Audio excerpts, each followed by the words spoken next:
Hi అండి, నమస్తే. Welcome back to my channel. ఈరోజు ఇక్కడ కండెన్స్డ్ మిల్క్తో కేక్ తయారు చేస్తున్నాను. ఫస్ట్ ఒక బౌల్ తీసుకొని దాంట్లో పంచదార పొడి 1 కప్పు దాకా తీసుకోవాలి. Oil 1 cup, condensed milk 1 cup. ఇవన్నీ మిక్స్ అయ్యేలాగా కలుపుకోవాలి. ఇవన్నీ కలిసిపోయిన తర్వాత దాంట్లో వెనిలా ఎసెన్స్ కొంచెం వేసుకోవాలి. అలాగే 2 కప్పుల దాకా గోధుమ పిండి వేసుకోవాలి. వేసుకొని మొత్తం అవన్నీ కలిసిపోయేలాగా మొత్తం కలుపుకోవాలి.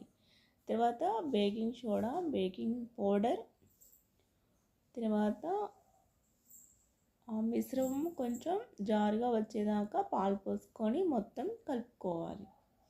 చూడండి, ఇలా పాలు పోసిన తర్వాత ఇట్లా కలుపుకోవాలి.